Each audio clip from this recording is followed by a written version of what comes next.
Hi, David. We're going to take a look at your 5 characteristics posting, give you some feedback, kind of talk a little bit about my observations. So we'll share the screen and jump right into it. All right. So first thing I do is a basic overview of what I'm looking at, see how well you got the posting put together, whether you followed instructions, whether it seems to have the logical sort of organization, labeling, that kind of stuff. So far, as far as the organization, it looks pretty good. As far as labeling everything, contrast, temperature, intensity, direction. I don't have any individual tags on the direction, which we did want that. Also, I am seeing that these are in color. We wanted everything except for the temperature to be monochrome. So we'll have to help you with that. I'm not sure we're pretty sure we were clear that they were all going to be grayscale. Did you? You might have had trouble maybe finding the grayscale. Be sure to ask those questions. If you have trouble with one of those things on your camera, please come to me and say, "Hey, I don't know how to do this." I would be more than happy to go through on your camera. I don't want you to just go through it and go, "I don't know how to do it, so I'm going to skip it." Make sure you ask me, because I won't know if you're struggling with a setting on your camera or not. So definitely have me come over and I will help you to set your camera if you're confused as to where the setting might be. Now, if there's a setting that I ask you to put it to do, and both of us together cannot find it, your camera just doesn't have it, then we'll make an accommodation or we'll do some other setting. But you and I will find that out, right? So in the future, just go ahead and come to me if there's something you can't find that you're being asked to do with your camera, okay? That way we won't, but I won't ding you too much on this the first time, even though, man, you should have just told me and I could have helped you out. Okay, direction. So we have, starting off here, looking pretty good. You're kind of far away. I mean, most of the students, when you start off, you're taking pictures of bottles. You know, the first couple of images that students make are inevitably going to be basically getting to know how to make photographs of something as inanimate as a bottle. And you're just kind of getting to know it. For you, you're also getting to know your camera because it's a new camera to you. And so you're having to kind of do both at the same time, but you're doing a pretty good job. I mean, I think the way you're seeing through the lens is pretty good. You're using the characteristic, you're using the principles, and you're using two-dimensional design methodologies. You're using some of the things you've learned in observational drawing and some of your foundation courses to take advantage of the entire picture plane. Very good. You do have a little bit of light showing through here. You can see the light source there. All you needed to do is sort of move that to the side a little bit, or have the light lowered a little bit more or something like that to obscure it a little bit. You really don't want to have that light shining directly in the viewer's face, because they're going to want to turn away and not look at your image. However, you're still using the entire picture plane very well. Here's where it starts to get kind of interesting, where you are using using a foreground background to kind of highlight the image. This seems to be a better situation for you. You finally got kind of close to the objects. You stopped making photos of bottles. You started making images of shape, which that's where you want to be.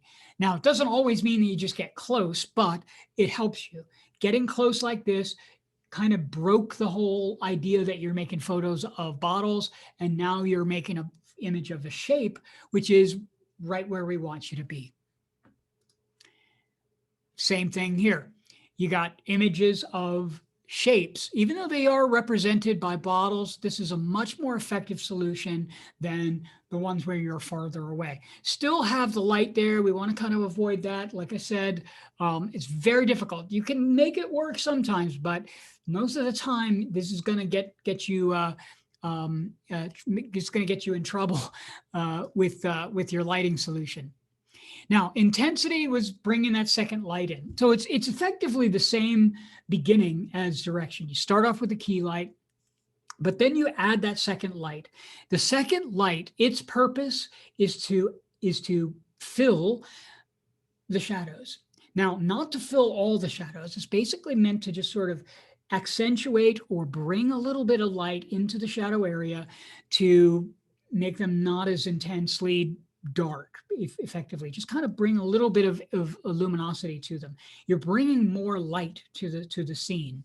Later on, as you know, we have ways of bringing more tone to the scene, but with adding a fill light, what you're doing is you're adding more brightness to the scene, which is what we've done here. So by adding more brightness, adding another light, you're adding another highlight effectively. So you got one light, you got two lights. And so it's very important that the second light be lower intensity, visibly lower in intensity, so that they don't compete with one another. And on this image, I don't know that you had it far enough away. I don't know what it is right now. And it may be that it's maybe 1 to 4 or something like that. But the appearance is that this is the key light, because I can see it is brighter, but it's not brighter enough in order to feel like it is one side and the other. It feels split. And that is because you got the fill and the key too close to one another in intensity. So we need to bring that fill light down a little bit so that it acts more like a fill light, not a second key light. So always have that fill light visibly and measurably lower than the key. If the fill light needs to be brighter, bring the key light up. Then make the key light bright, really much brighter. You need to have a greater separation, that's all. Otherwise, it's a good solution that you created here. So, just bear in mind when you're using that second light, the job of the second light isn't to compete with the fill, with the key light. It's to help the shadows. So make sure it's a real low tone. In fact, most of the time I opt for the reflecting card, which you guys did later on, and only go to the fill light when I have to add more brightness to the scene out of necessity. Temperature is where then we're adding yet another element. And this is where sometimes composition, I've seen a lot of these over the years, even in this class as we're moving through evaluating all of these. You've got two lights now that you're working with. So we did the first two scenarios. Now you're moving to this one. You've got a key and you got a fill light you're working with.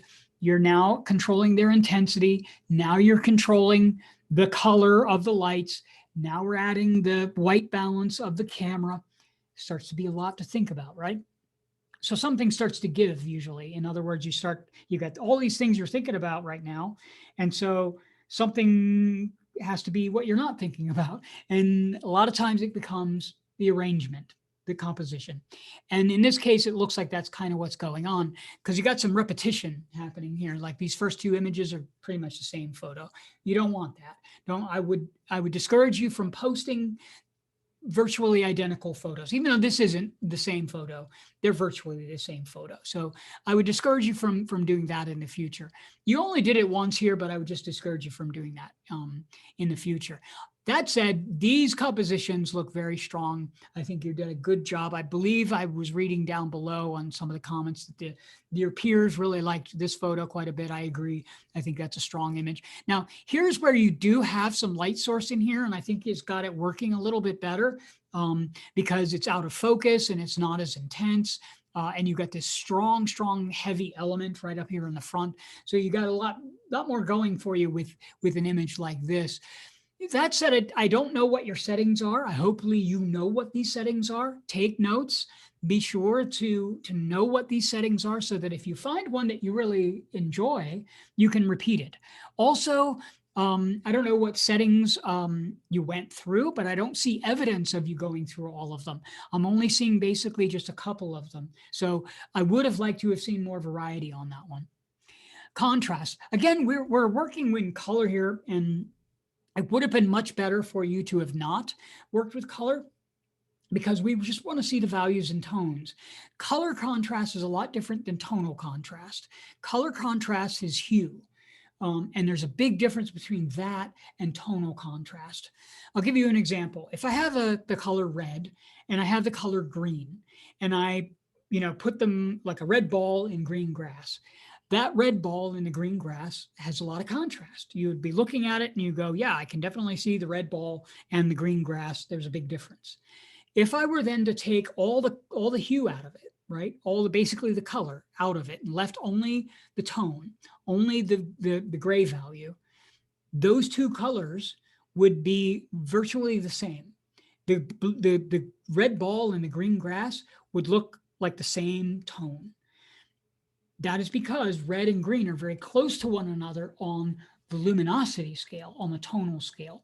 So when you're working with color tone and you're working with color contrast and you're working with tonal contrast, color being colors, hues, tonal being grayscale, you have different considerations. So that is why I wanted everybody, this is why we asked that you work with grayscale, because we're studying tonal contrast, not color contrast. So it wasn't just my aesthetic or my just like, oh, it'd be nice if you did black and white.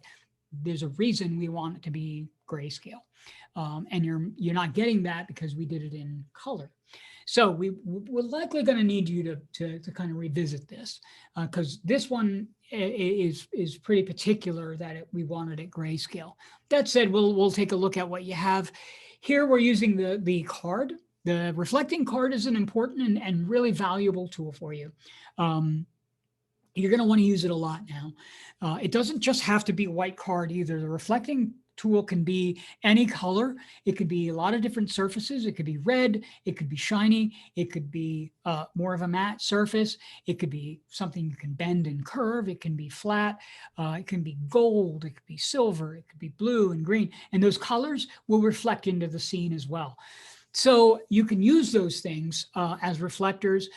It's an inexpensive way to modulate the light, but it's a very powerful and effective way to modulate the light, because you're capturing what's already there and throwing it back in. It's a lot different to do that than it is to add a light, as in when we did the intensity where we turned a light on, a fill light.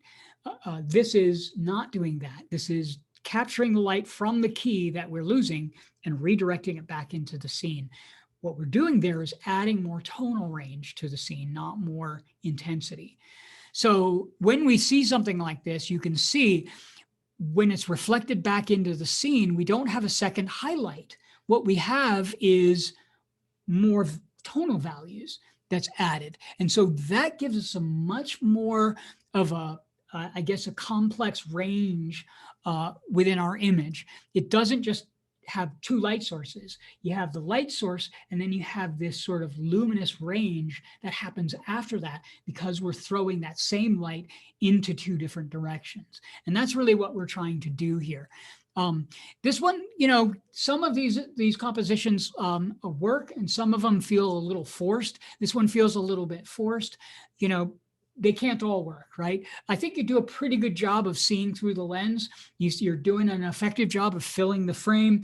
Like I said, using those two-dimensional design principles. Just, some of them are going to work. Some of them are not going to work. When you find yourself really trying to position things in front of the camera and stuff like that, that can sort of make it feel forced. It's really a challenge. I'm not saying don't do it. I mean, you want to practice it so you'll get better at it, but it can be a real challenge to be able to create something that is very constructed, that is highly organized, and make it still feel natural and unassuming. So we want to be careful on that. So overall, I think you did a decent job so far. Again, we have the problem with the color, but I think your working is pretty effective. Hardness is all about the shadows now.